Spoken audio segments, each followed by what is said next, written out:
ہم تو پروٹسٹنٹ عقائد کے ہیں۔ یہاں کیتھولک چرچ کے زیر اہتمام ایک خانقاہ ہے جو لاوارث بچیوں کی پرورش کر کے انہیں نن بناتی ہے۔ میرا دل کہنے لگا کہ سونیا کا پتہ مجھے اسی خانقاہ سے مل سکتا ہے۔ پرابلم یہ تھی کہ خانقاہ کے اندر تک ہماری پہنچ ناممکن تو نہیں مگر مشکل ضرور تھی۔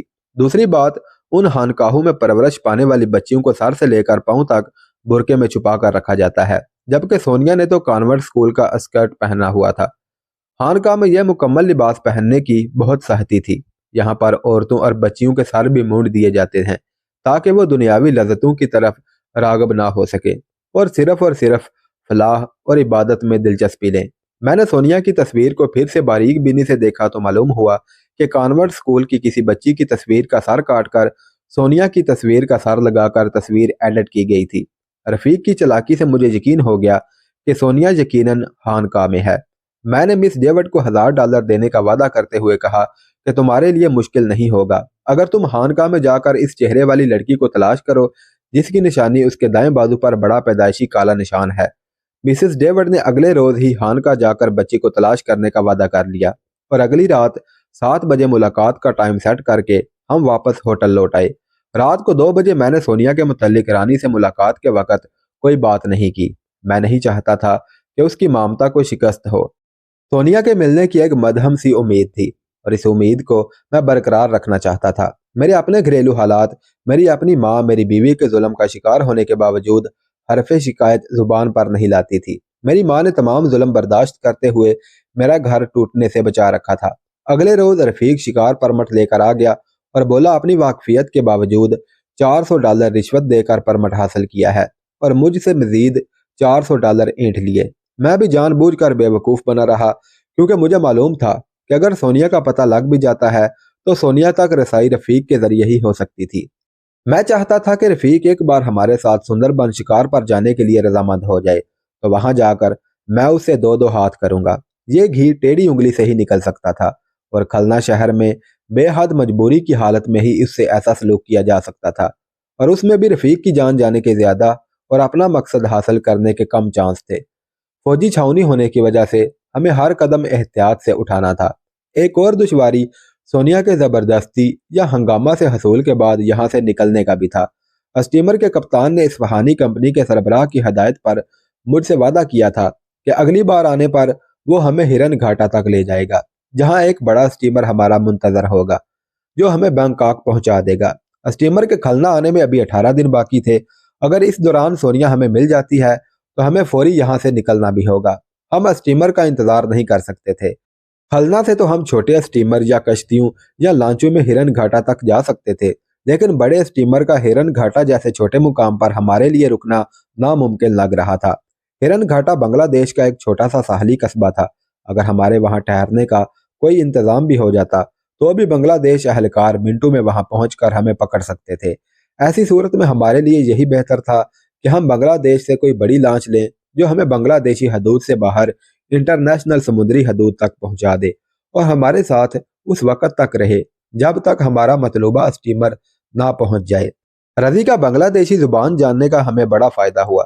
اسی کے ذریعے ہم نے ایک بڑی لانچ کا بندوبست کر لیا جو انٹرنیشنل حدود میں ہمیں لے جائے اور ہمارے ساتھ 10 دن کے لیے وہاں رکے، جس کا بہت زیادہ معاوضہ مانگا گیا مگر کوئی چارہ نہ ہونے کے باعث میں نے اوکے کہہ دیا۔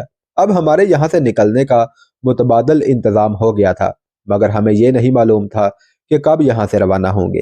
شام 7 بجے میں کیسر اور نمبر 2 کو ساتھ لے کر پھر مسز ڈیوڈ کے گھر گیا۔ وہ میری ہی منتظر تھی۔ اس نے بتایا کہ بعد دوپہر وہ خانقاہ میں گئی تھی اور ہیڈ نن کے ساتھ سب نن بننے والی لڑکیوں کو دیکھا۔ تصویر کے چہرے والی لڑکی ان میں موجود تھی۔ میں نے مزید یقین کرنے کے لیے بچی کا ہاتھ پکڑ کر ہاتھ کی لکیریں دیکھتے ہوئے کہا کہ تمہارے ہاتھ کی لکیریں بتاتی ہیں کہ تمہارے دائیں بازو پر گول سیاہ نشان ہے جو کہ پیدائشی ہے۔ مسز ڈیوڈ نے بتایا کہ بچی میری بات سن کر حیران رہ گئی اور پوچھنے لگی تمہیں کیسے معلوم ہوا؟ میں نے اس کا نشان دیکھنا چاہا تو اس نے پہلے تو انکار کیا مگر پھر مشکل سے چھپتے ہوئے مجھے وہ نشان دکھایا۔ مسز ڈیوڈ کہنے لگی خانقاہ کی لڑکیوں کے جسم کو ہمیشہ مکمل پردے میں چھپا کر رکھنے کی سختی سے ہدایت کی گئی ہے۔ ان کے بال کاٹ دیے جاتے ہیں تاکہ ان کے دل میں اپنے حسین ہونے کا شائبہ نہ رہے۔ سوائے کسی مذہبی فریضے کے انہیں خانقاہ سے باہر نکلنے کی اجازت نہیں ہے۔ اگر کہیں آنا جانا ہو تو بند گاڑی میں لے جایا اور واپس لایا جاتا ہے۔ آج سے 3 روز بعد کیتھولک گرجے میں ایک مذہبی تقریب ہو رہی ہے جس میں یہ بچیاں بھی لے جائی جائیں گی۔ اگر تم چاہو تو تمہارے ساتھ خانقاہ جا کر میں اس بچی کی نشاندہی کر سکتی ہوں۔ مسز ڈیوڈ یہ کہہ کر چپ ہو گئی اور مجھے الجھن میں ڈال دیا۔ بچی کو نکالنے یا اغوا کرنے کا موقع صرف گرجے میں یا پھر واپسی کے سفر میں ممکن تھا۔ اب منزل سامنے تھی مگر درمیان میں بہت بڑی رکاوٹ تھی جسے عبور کرنے کی کوئی صورت دکھائی نہ دیتی تھی۔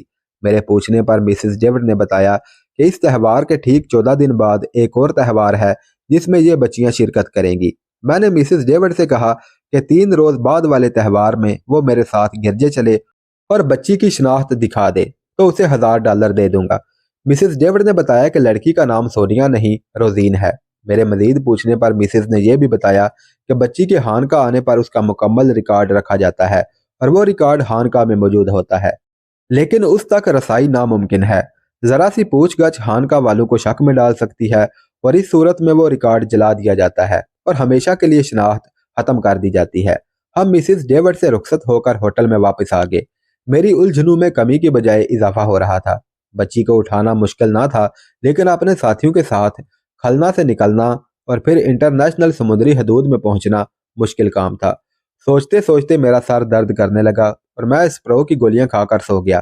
اگلے روز میں نے کیسر اور نمبر 2 کو کمرے میں بلا کر انہیں ساری صورتحال بتا کر ان سے پوچھا کہ اس بارے میں اگر تم لوگوں کے ذہن میں کوئی تجویز ہو تو بتاؤ۔ ان کی سوچ کی سوئی بھی وہی اٹکی ہوئی تھی جہاں میں پھنسا ہوا تھا کہ بحفاظت واپسی کیسے ہوگی۔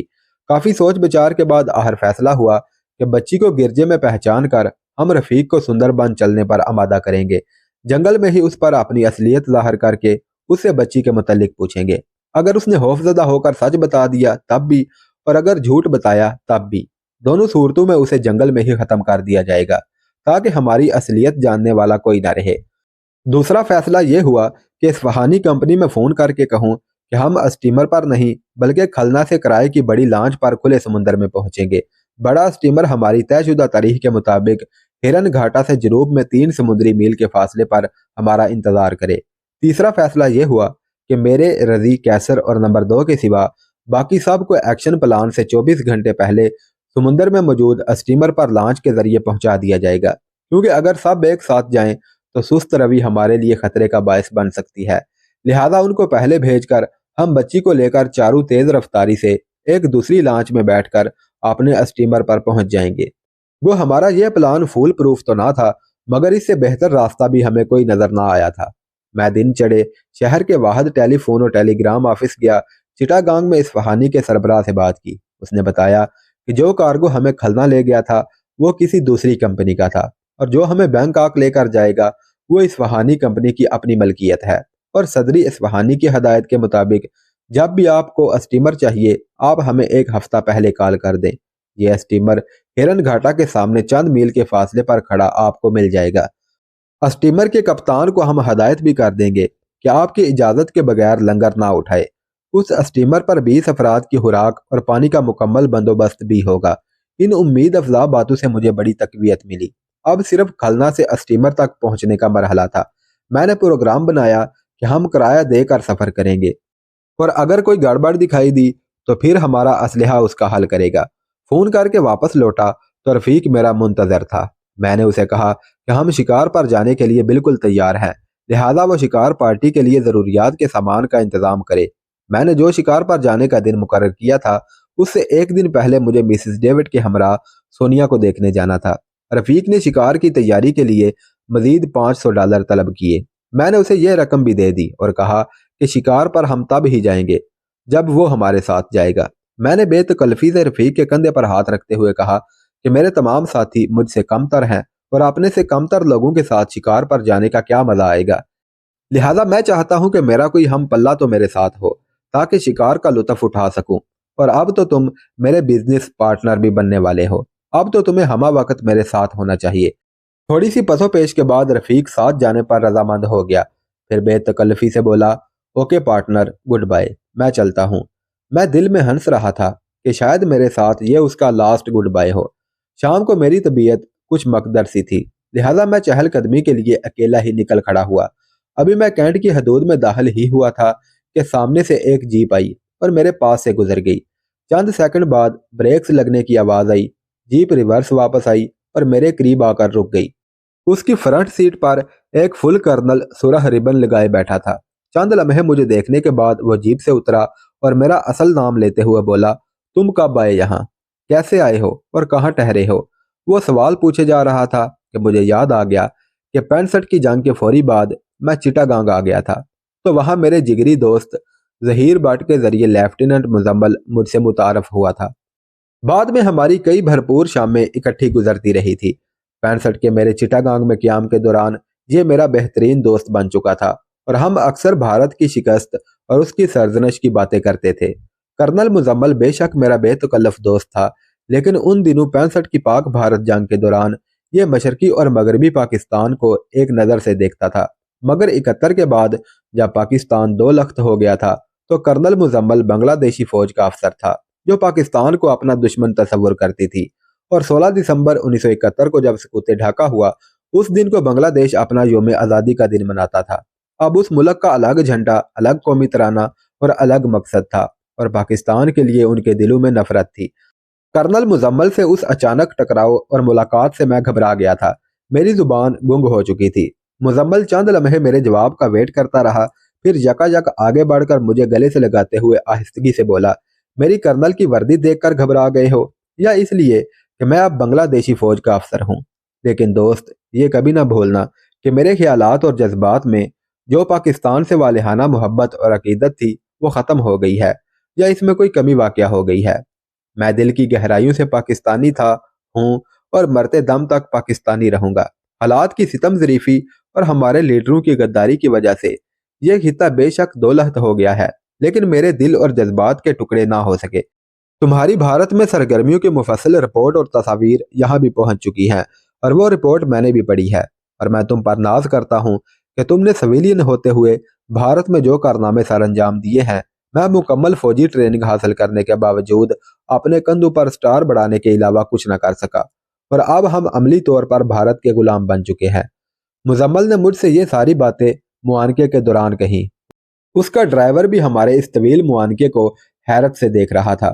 مزمل کی حالت ایسی تھی کہ جو لاوا برسوں سے اس کے اندر ابل رہا تھا وہ پھٹ کر باہر نکل آیا تھا۔ میں نے کہا، کرنل، کیا یہ بہتر نہیں ہوگا کہ ہم کہیں علیحدگی میں بیٹھ کر بات کریں اور اپنے دلوں کا حوال بیان کریں؟